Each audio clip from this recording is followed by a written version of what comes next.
Hello, welcome to part 1 of lecture 11. We're going to talk today about the liver, the gallbladder, and about bile. This material is from chapter 23 in Marib, so let's get started. The root word for liver is hepat or hepato. So for example, liver cells are hepatocytes. When we look at the anterior view of the liver, we can see that it has a large right lobe, which is the largest lobe of the liver, and a little bit smaller left lobe. And the liver occupies most of the right side of the upper abdomen below the diaphragm, which would be here. So there is part of the upper surface of the liver that is called a bare surface that is not covered by peritoneum, but most of the other surfaces of the liver are covered by peritoneum. You can see that there's a division between the right and the left lobes. This is known as the falciform ligament.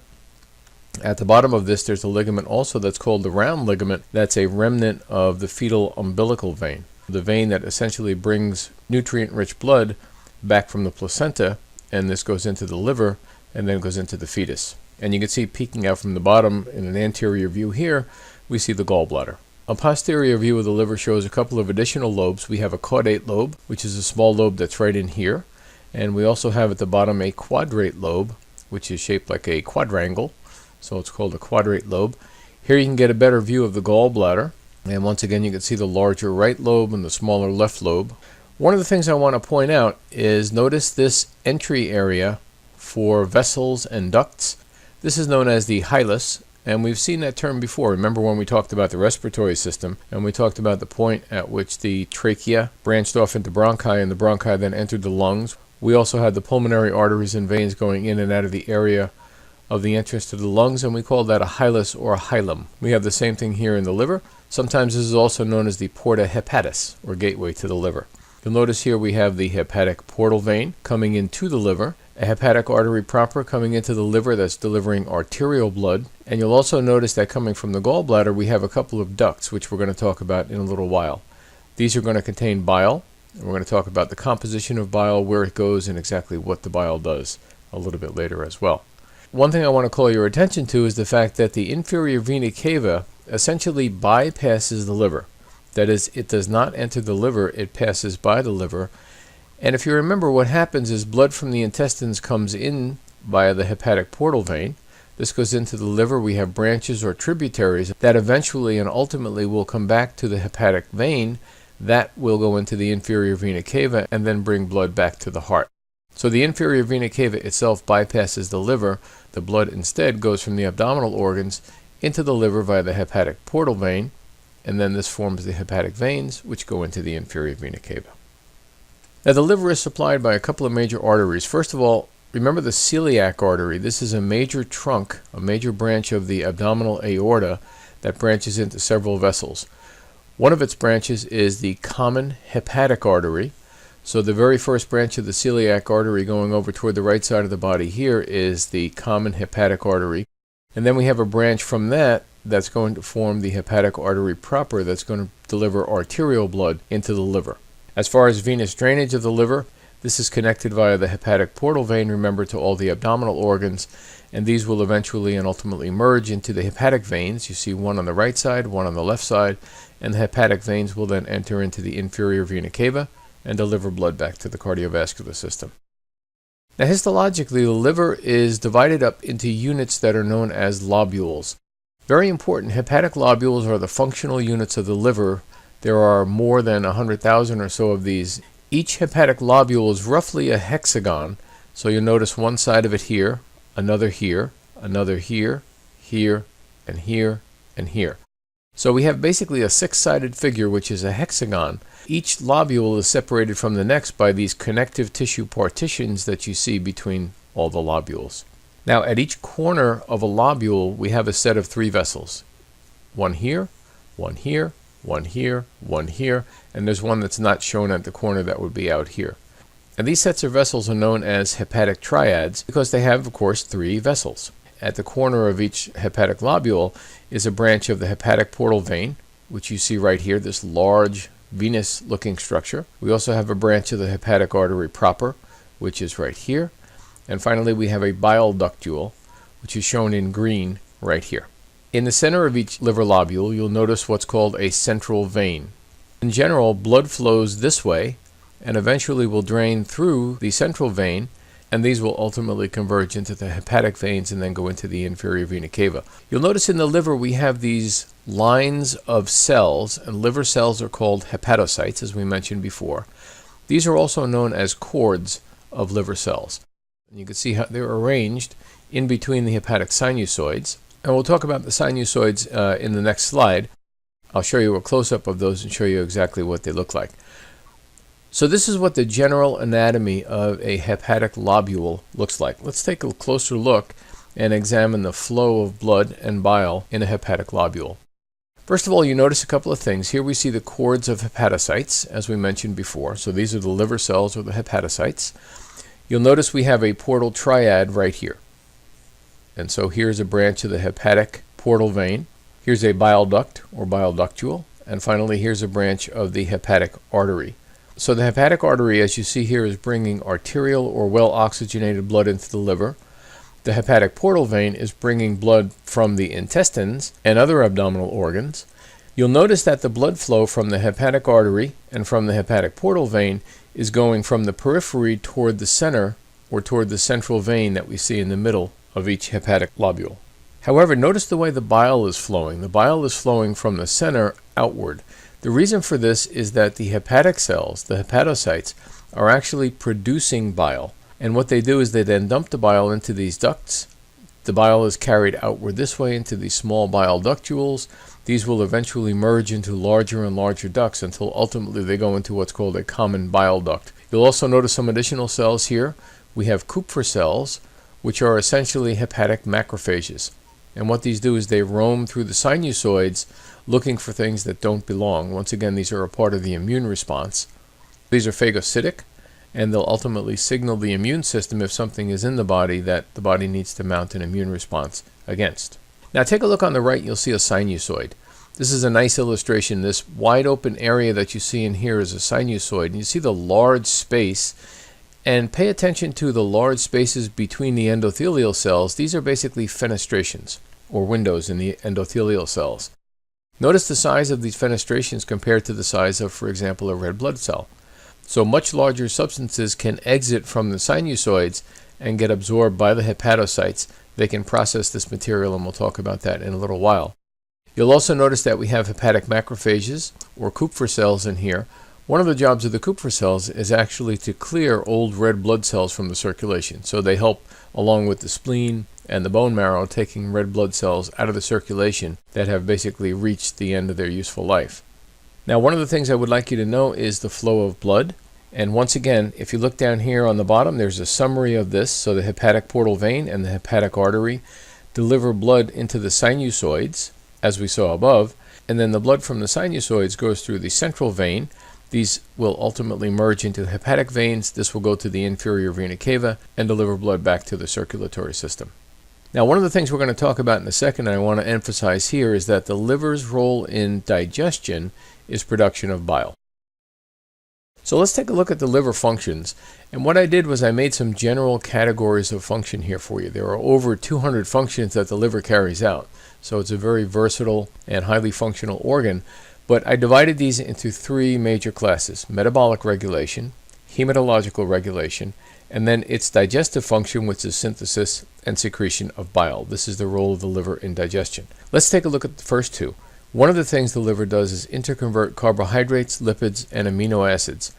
This is very important metabolically because, as we'll look at when we study nutrition a little bit later on, you'll see that this interconversion of carbohydrates, lipids, and amino acids is important in the body being able to be versatile in terms of the fuels that it uses and the substances that we need.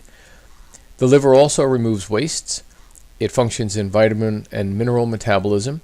One of the very important functions in the liver is drug inactivation. So the liver is one of the major sites that drugs are inactivated, that alcohol is metabolized. This is very important to keep in mind when you might have patients that have some compromised liver.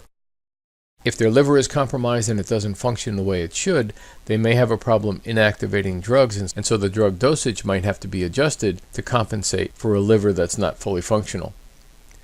The last function that you'll see here is storage of fats, glycogen, iron, vitamins A, B12, D, E, and K. A, D, E, and K are all fat-soluble vitamins. Vitamin B12 we saw before. Remember, this was very important in the production of red blood cells. Now, in terms of hematological regulation, or regulation related to the blood, the liver performs several different functions: phagocytosis and antigen presentation, also removal of antibodies from the circulation. This, remember, is a function of the Kupffer cells, or the macrophages in the liver. It also synthesizes plasma proteins. Importantly, you remember back we talked about fibrinogen, we talked about alpha and beta globulins, and we also talked about albumins, which are the major class of osmotic regulators in the plasma. The liver will also remove circulating hormones. It will remove red blood cells by virtue, once again, of the Kupffer cells, and it will also remove or store toxins. Now, in some cases, the liver cells, and the macrophages in particular, can remove toxins from the body. Sometimes they can be metabolized by the hepatocytes, sometimes not. If they can't be metabolized, what happens is they're actually stored, or what's called sequestered, by the liver, so that the rest of the body isn't exposed to these toxins. And finally, as you see here, we have this last function of the liver, which is its role in digestion. So let's talk about the gallbladder. The root word for gallbladder is cyst or cysto. So cystitis, for example, or cholecystitis is an inflammation in the gallbladder. And if we look at the anatomy of the gallbladder, you can see there are several different sections. First of all, this section is called the fundus. And if you remember, the fundus is the portion of a hollow organ that's furthest away from the exit. So we're looking at this portion right here, which is furthest away from the exit, which is over here. We saw a fundus, for example, in the stomach, and we see another example of this in the gallbladder. The main portion of the gallbladder here is the body. And then after the body, we have the neck, which is a narrowing that leads to the cystic duct. Now, if you notice, the mucosa of the gallbladder has these kind of pock marks in it. So the mucosa is roughened, and what the mucosa is designed to do is to reabsorb water from the bile so that it concentrates the bile. If you look down the bottom of this slide, you'll see that the main function of the gallbladder is to store and concentrate bile between meals, and then release the bile into the small intestine under the influence of CCK. Now, if we look at the ducts, we said before that the liver cells, or the hepatocytes, produce bile. The bile that they produce is somewhat watery, and what happens is the bile comes through here, through two ducts that are known as the right hepatic duct and the left hepatic duct. These merge to become the common hepatic duct. Then we have the cystic duct that's coming from the gallbladder and bringing bile down here like this. You'll notice that the common hepatic and the cystic duct merge, and this then becomes the common bile duct, which eventually goes into the small intestine. And we talked before about the pancreas. You'll notice the main pancreatic duct here. Remember, we said that the common bile duct and the main pancreatic duct form a common entranceway into the small intestine at the hepatopancreatic ampulla. So they're going to dump the secretions into the duodenum, which is the first portion of the small intestine. Now, in terms of gallbladder function, the hepatocytes are producing bile that's very, very dilute. And this watery bile is going to come down here, eventually get down through the common hepatic duct, and is going to try to get out into the intestine through here. But if you'll remember, we had a ring of smooth muscle down here that kept all these secretions from the pancreas and the common bile duct in the ducts between meals. In other words, these secretions weren't released between meals because of the hepatopancreatic sphincter. What happens then is this watery bile gets down here, it has no place to go, and the pressure actually causes a backup of this bile into the gallbladder. So the watery bile that's produced by the liver goes back into the gallbladder, and as I mentioned before, the mucosa of the gallbladder is specialized to remove water. So this takes out the water from the bile, concentrates the bile, and so this is where we get the main function of the gallbladder, to store and to concentrate bile between meals. Once we've eaten, this causes gallbladder contractions, it causes relaxation of the hepatopancreatic sphincter, and this very concentrated bile then comes down the cystic duct. It will eventually make it into the common bile duct and finally be dumped into the small intestine to mix with the fats that are in the food that we eat. Now let's talk a little bit about bile before we actually talk about regulation of gallbladder secretions. The root word, as you see here, for bile is chole. This is where, for example, we get cholecystitis, right? Cysto, remember, was for the gallbladder. Chole is the bile. So cholecystitis is an inflammation of the gallbladder. Bile is generally a yellowish-green liquid that's continually secreted by hepatocytes. So the liver is what makes the bile. But remember that the bile that the liver makes is very dilute. What's contained in the bile is lots of water initially, and also these very important molecules called bile salts, sometimes called bile acids. These are made from cholesterol, and their job, as you see here, is to emulsify fats. This increases the surface area for digestive enzymes. This doesn't break down the fat. All it does is suspend the fat and break it into smaller globules so that the fat digesting enzymes, or the lipases, can better attack the fat and digest it. It's like roasting something and finding in the bottom of this pan these large droplets of fat.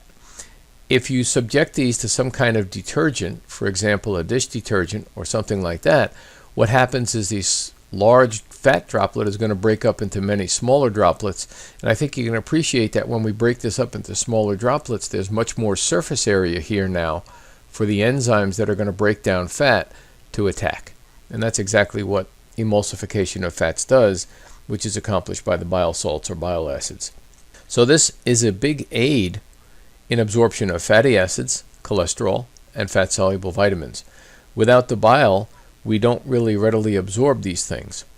Now, about 80% of the bile salts are recycled. They go down to the intestine, and they enter what's called an enterohepatic circulation. Entero, remember, means intestine, hepatic means liver. So we're talking about a circulation where we absorb these bile salts, they go back into circulation, go back to the liver, and get reused. And about 80% or more of these are reused. Only about 20% or even less are excreted in the feces. But what is secreted in the feces helps dispose of excess cholesterol. So this is one way of our bodies removing excess cholesterol. The other thing that we find in bile are bile pigments. These are largely derived from bilirubin and biliverdin. Remember, these were breakdown products of red blood cells. And lastly, we find a high concentration of electrolytes in the bile as well. Now let's talk a little bit about regulation of bile release from the gallbladder. To go back to something that we looked at before, if you look at the diagram in the upper left of the slide, you'll see the common bile duct here. So this is the common bile duct. And then down the bottom, you'll see the main pancreatic duct. These merge, remember, at the hepatopancreatic ampulla. This is surrounded by this ring of smooth muscle, which was the hepatopancreatic sphincter. Okay, so remember, this remains tightly closed between meals so that none of these secretions from the common bile duct or the main pancreatic duct will go into the intestine. So what we want to talk about now is how does the bile actually get into the small intestine? Let's take a look at the diagram on the right, and let's start here with number 1. Now, we went through this before when we talked about the pancreas, but let's go back through this a little bit. The acidic chyme with fat in it enters the duodenum. That comes into the first portion of the small intestine, or the duodenum, and that's going to cause secretion of CCK. Remember, cholecystokinin. This is a hormone, as we said, that's going to go into the bloodstream. It's going to come back, and when it gets to the gallbladder, it's going to cause a couple of things to happen. Number 1 is it's going to cause the muscular layers of the gallbladder wall to contract. This is going to push the bile out of the gallbladder and allow the bile from the gallbladder to pass down through the common bile duct. And of course, if it's passing down through here, we want it to be able to get out into the small intestine. And so what CCK does additionally is it causes, as we said before, the hepatopancreatic sphincter to relax and allow bile to enter the small intestine, and also allow pancreatic secretions to enter the small intestine. So this is pretty much the loop that we discussed before. The other thing that acidic chyme does when it comes into the small intestine, if you remember from what we talked about, is it causes secretin, which is a hormone, to be released into the blood.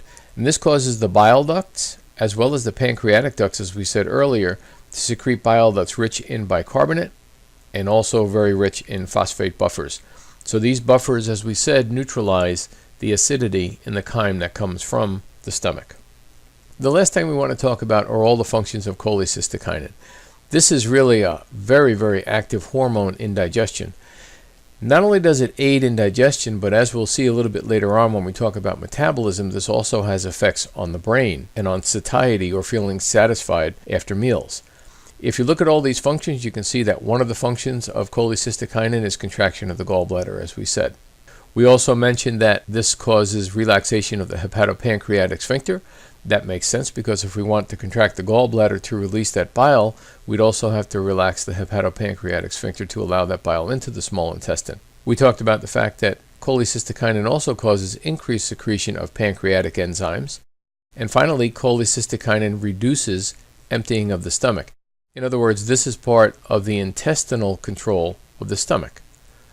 So CCK is one of the major regulators of digestion, and as you see on the bottom, this is very important in matching nutrient delivery to digestive and absorptive capability. So it's very important in terms of coordinating digestion and making things happen exactly when they should.